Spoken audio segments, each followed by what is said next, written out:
안녕하세요. 카가이의 장희찬 에디터입니다. 오늘은 제가 이렇게 헬멧을 쓰고 있죠.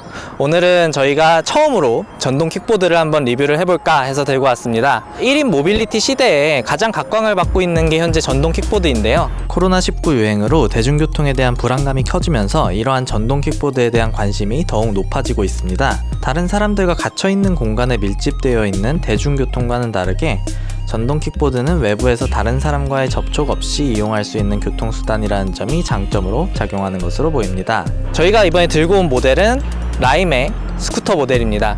라임 같은 경우에는 이제 공유 모빌리티라고 하죠. 킥보드를 공유를 해서 같이 탈 수 있는 그런 모델인데요. 사실 전동 킥보드를 좋아하시는 분들이 많지만 전동 킥보드의 가격대 자체가 현재 30만원대에서 많으면 100만원, 150만원대까지 형성이 돼 있기 때문에 그 효용성에 대해서 의문을 가지시는 분들도 꽤 되시는 편이고, 그로 인해서 구매를 좀 망설이시는 분들이 많은 것으로 알고 있습니다. 라임이나 최근 이제 등장하고 있는 여러 가지 공유 스쿠터 시스템 같은 경우에는 시간별로 이제 요금을 내고 전동 킥보드를 대여를 해서 사용을 하는 형태이기 때문에 상대적으로 가격적인 메리트가 있다고 할 수 있죠. 라임 스쿠터 같은 경우에는 시중에 나와 있는 공유 전동 킥보드 중에서는 상당히 높은 스펙을 자랑을 하고 있습니다. 물론 이제 기존에 판매를 하고 있는 고가의 전동 킥보드에 비교해서는 좀 떨어지는 게 사실이지만 공유형 킥보드로서는 상당히 높은 스펙을 자랑하고 있기에 저희가 한번 자세히 살펴보고 실제적으로 어떤 주행 스펙을 지니고 있는지, 그리고 안전은 어떤 식으로 챙겼는지, 그리고 실제로 저희가 주행하는 모습까지 보여드리도록 하겠습니다. 한번 세부적인 스펙을 한번 살펴보실까요? 라임 스쿠터 같은 경우에는 시중에 판매가 되고 있는 모델들보다는 배터리 성능이 월등하다고는 할 수 없습니다. 공유형 킥보드이기 때문에 충전을 집에서 할 필요가 없는 모델인 만큼 주행 시간 자체는 4시간 정도, 최대 주행 거리는 약 48km입니다. 48km 정도면은 이제 서울에서의 시내 주행 자체는 사실 문제가 없다고 봐도 되고요. 하지만 이제 외곽으로 나가서 장거리 주행을 한다라고 했을 때는 사실 좀 무리가 있는 배터리 스펙입니다. 최대 속력은 25km인데요. 시간당 25km 이상도 낼 수 있는 스쿠터임이 분명합니다만, 이제 국내 법규상 모든 전동 스쿠터는 시속 25km로 제한이 걸려 있습니다. 타이어 같은 경우에는 이제 10인치 타이어를 사용을 했어요. 물론 이제 구매를 하시는 킥보드 중에서 이제 인치수가 넓다고는 할 수 없지만 일반적인 공유 스쿠터로는 충분한 너비를 제공을 하기 때문에 완충 부분이나 이런 주행 안정성 부분에서는 오히려 강점이 있다라고 말씀을 드릴 수 있겠습니다. 앞바퀴 같은 경우에는 이제 드럼 브레이크가 채택이 되어 있습니다. 드럼 브레이크는 고속에서 락의 위험성이 있어서 오토바이 같은 경우에도 디스크 브레이크를 주로 채용을 하고 있는 상황인데요. 아쉬운 부분입니다만 사실 25km라는 속력에서는 충분히 제동 성능을 발휘해줍니다. 실제로 주행을 해봤을 때도 그만큼의 제동 성능을 발휘해주고요. 앞쪽에 들어있는 서스펜션 같은 경우에는 정립식 서스펜션입니다. 일반적으로 MTB에 장착되는 서스펜션과 좀 비슷하다고 보시면 될 것 같아요. 성능 자체는 이제 완만한 턱을 넘는 데는 무리가 없고요. 다만 이제 돌길이나 이런 굴곡이 심한 길에서는 진동이 꽤 느껴지는 편입니다. 뒷바퀴에는 풋브레이크가 장착이 되어 있고요.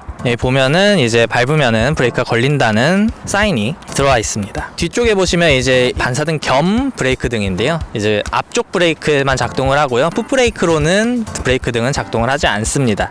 평소에 전동 킥보드를 좋아하시는 분들이라면은 느끼셨을 건데, 원래 일반적인 전동 킥보드에는 이 부분에 폴딩 기어가 장착이 되어 있는데 이 제품 같은 경우에는 아무래도 공유 킥보드다 보니까 폴딩은 장착이 되어 있지 않고요. 계기판 같은 경우에는 이제 디지털 디스플레이 형태로 나타나 있고, 배터리 용량이나 스마트폰 시스템에 연결이 되어 있는지 그런 것들을 확인을 할 수 있습니다. 그리고 여기는 이제 초록색 라이트로 현재 주행이 가능한지 표시해주는 라이트가 들어와 있고요. 그리고 뭐 기본적으로 이제 흔히 자전거에서 딸랑이라고 하는 차임벨 들어가 있고, 왼쪽에는 앞브레이크, 오른쪽 손잡이에는 악셀 버튼이 장착이 되어 있고요. 라임의 이런 표시나 이런 음각들이 꽤 정밀하게 들어가 있습니다. 앞쪽에는 연결이 되었을 때 음성으로서 알려주는 이런 스피커가 하나 장착이 되어 있는 게 특징이고요. 실제로 들어보니까 꽤나 경쾌한 소리가 납니다. 위쪽에는 기본적으로 주행 시에 필요한 주간등이 있고요. 야간에도 나옵니다만. 그리고 아래쪽에 보시면은 반사등이 있습니다. 사실 이제 킥보드는 어떻게 보면 인도와 차도의 중간선상에 있는 모빌리티이기 때문에 이런 급작스러운 상황에 대비해서 앞쪽에도 이런 반사등을 달아둔 거는 굉장히 좋은 선택이라고 생각이 됩니다.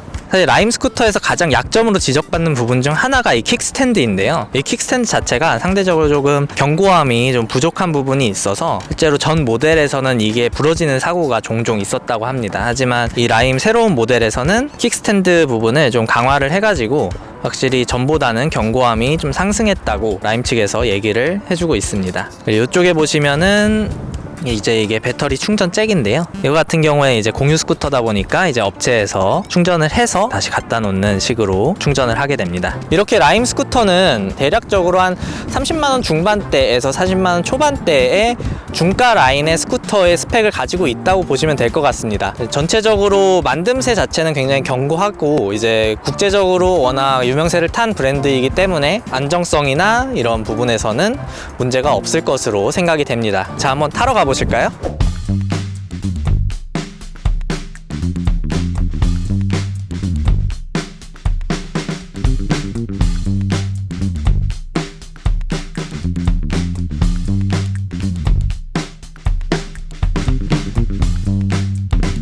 자, 그럼 이제 타볼까요? 처음에 일단 한번 발로 굴러야 나가거든요, 이게. 근데 사실 서스펜션이 잡아준다고는 하지만 이런 형태의 노면이 고르지 못한 데에서는 상대적으로 조금 진동이 있어요.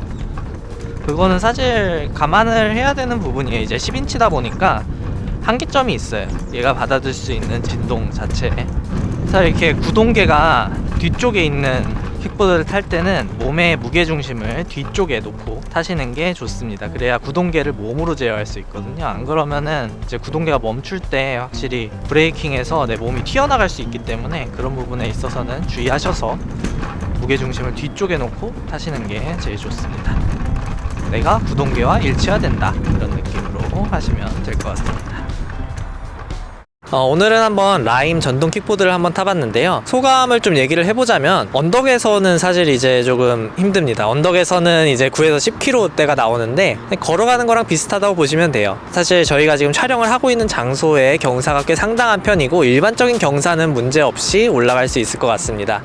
최고속도 25km도 사실 킥보드에서 느낄 때는 체감상 상당히 빠른 편이거든요. 그래서 속도를 즐기시기에도 사실 문제는 없을 것 같고요. 그런데 한 가지 아쉬운 부분이 있다면 동력원이 뒷바퀴에 달려있는 형태인데 아무래도 이제 뒷바퀴에 동력원이 달리다 보면은 언덕길에서 힘을 받는 데에는 사실 좀 무리가 있어요. 유명한 전동 킥보드 브랜드인 듀얼트론 같은 경우에는 양쪽에 동력원이 달려 있어서 언덕도 쉽게 오를 수 있다는 점을 좀 장점으로 내세우고 있는 반면에 라임 스쿠터는 아무래도 보급형 모델이라는 점을 감안하면은 충분히 이해해줄 수 있는 주행 성능인 것 같습니다. 오히려 제가 기대했던 것보다도 제동 성능 자체는 더 훌륭했어요. 제가 아까 드럼 브레이크라고 좀 말씀을 드렸는데 드럼 브레이크임에도 불구하고 고속에서도 제동은 풋브레이크랑 같이 사용을 한다는 전제 하에서는 충분한 제동 성능 발휘해 줍니다. 공유 스쿠터로서는 충분히 훌륭한 동력 성능과 주행 성능을 지니고 있다고 할 수 있겠습니다. 1인 모빌리티 시대에 들어서 이제 전동 킥보드가 상당히 각광을 받고 있는 와중에 특히 이제 공유 스쿠터